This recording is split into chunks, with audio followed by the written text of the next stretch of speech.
서론, 잊혀진 경고음, 다시 울리는가? 안녕하십니까? 역사의 교차점에서 현재를 진단하는 인사이트 채널입니다. 오늘 우리가 나눌 이야기는 조금 무겁고 어쩌면 불편할 수 있습니다.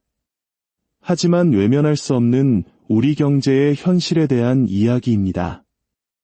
이 이야기가 우리 사회에 꼭 필요한 경고등이 될 수 있도록 여러분의 구독과 좋아요가 큰 힘이 됩니다. 지혜를 나누는 이 여정에 동참해 주시길 바라며 여러분의 가정에 평안이 깃들기를 기원합니다. 1997년 우리들 대부분은 IMF 외환위기라는 혹독한 겨울을 기억합니다. 하루아침에 직장을 잃은 아버지들, 금 모으기 운동에 나섰던 어머니들, 그리고 불안에 떨었던 우리 모두의 모습. 그것은 단순한 경제 위기를 넘어 한 세대의 자존심에 깊은 상처를 남긴 국가적 트라우마였습니다. 그 후 우리는 필사적으로 일했고 위기를 극복했습니다. 하지만 그 상처의 기억은 여전히 우리 사회 깊숙한 곳에 남아 있습니다. 그런데 최근 마치 그 시절의 악몽을 떠올리게 하는 매우 이례적인 발표가 있었습니다. 바로 대한민국의 중앙은행, 한국은행이 공식적으로 뱅크런 가능성에 대비하겠다는 계획을 발표한 것입니다. 뱅크런, 즉 은행에 돈을 맡긴 사람들이 불안감에 한꺼번에 예금을 인출하려는 대규모 예금 인출 사태를 의미합니다. 국가 경제의 심장과도 같은 중앙은행이 직접 나서서 이런 최악의 시나리오를 언급하고 대비책을 마련한다는 것, 이것은 결코 가볍게 넘길 수 없는 중대한 신호입니다.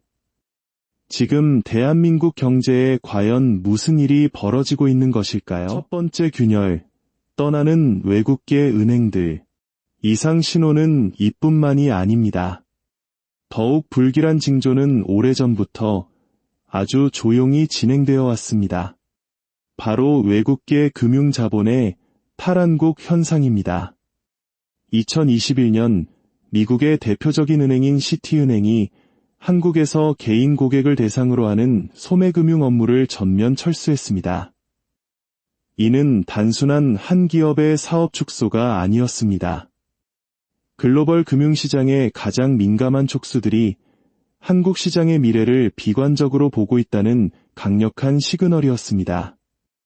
이 흐름은 문재인 정부 시절부터 본격화되었습니다. 처음에는 미국과 영국계 은행들이 한국을 떠나기 시작했고 그 흐름은 아시아계 은행으로까지 번졌습니다. 2023년에는 홍콩 상하이은행, HSBC와 일본의 미즈호 은행마저 인력을 대폭 감축하며 사실상의 철수 수순에 들어갔습니다. 급기야 작년에는 40년 가까이 한국에서 영업해온 일본 야마구치 은행까지 문을 닫았습니다. 왜 그들은 떠나는 것일까요? 은행은 돈의 흐름에 가장 민감한 조직입니다. 그들의 철수는 해당 국가의 경제 성장 가능성이 낮거나 예측 불가능한 위험이 너무 크다고 판단했기 때문입니다. 마치 지진이 오기 전 동물들이 먼저 대피하는 것처럼 글로벌 자본이 먼저 한국을 떠나고 있다는 사실은 우리에게 서늘한 경고를 보내고 있습니다. 두 번째 균열, 등을 돌리는 국내 기관 투자자들. 외부 자본만 떠나는 것이라면 그나마 다행일지 모릅니다.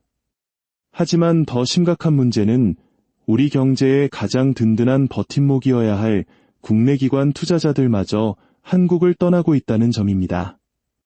한국은행이 발표한 자료에 따르면 국민연금을 비롯한 국내 주요 기관 투자자들의 해외 증권 투자가 역대 최고 수준으로 급증하고 있습니다. 그들이 보유한 막대한 원화 자산이 달러로 바뀌어 해외로, 특히 미국 주식시장으로 대거 이동하고 있는 것입니다. 국민의 노후를 책임져야 할 국민연금, 그리고 국내 최대 자산운용사들이 왜 자국 시장 대신 해외 시장에 베팅하고 있는 것일까요? 이것은 그들이 더 이상 국내 경제와 원화 자산의 가치를 신뢰하지 못하고 있다는 반증일 수 있습니다.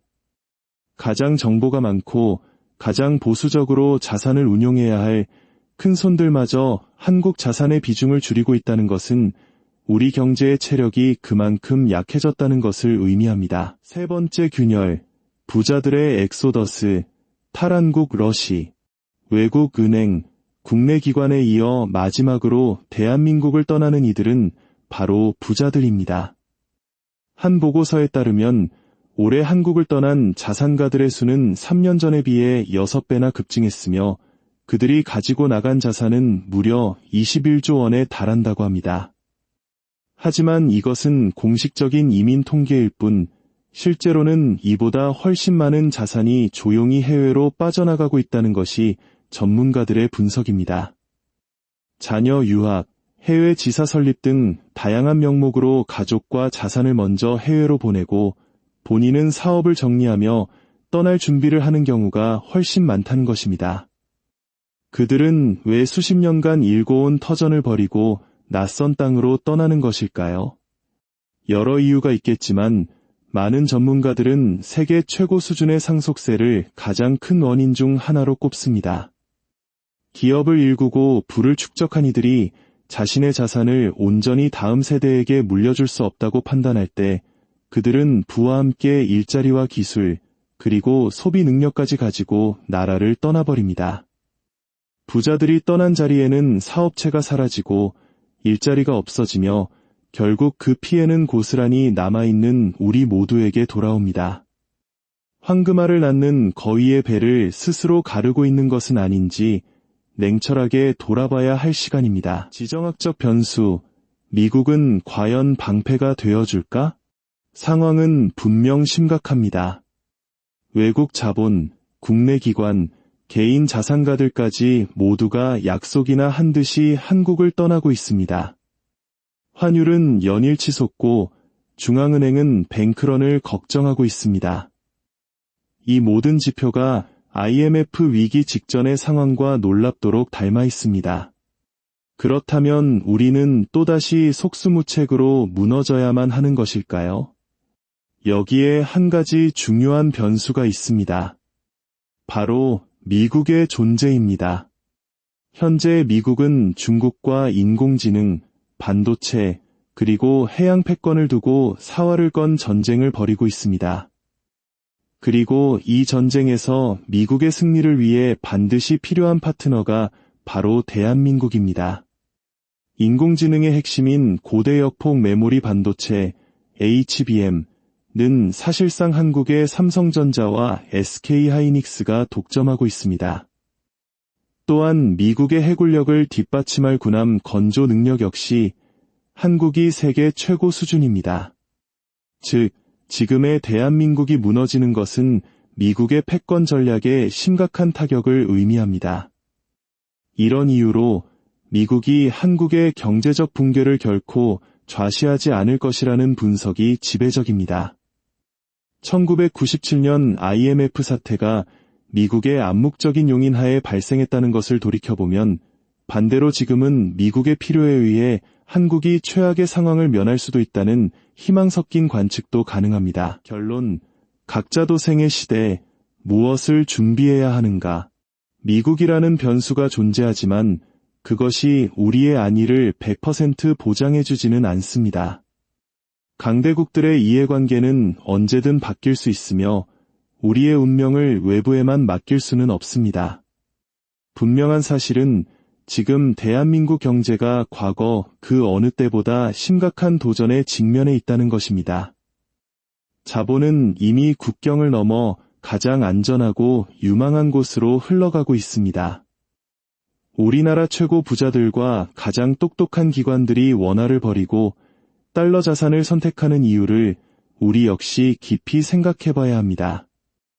앞으로의 시대는 미국 달러와 같은 안전자산을 보유한 사람과 그렇지 않은 사람의 격차가 상상 이상으로 벌어지게 될 것입니다.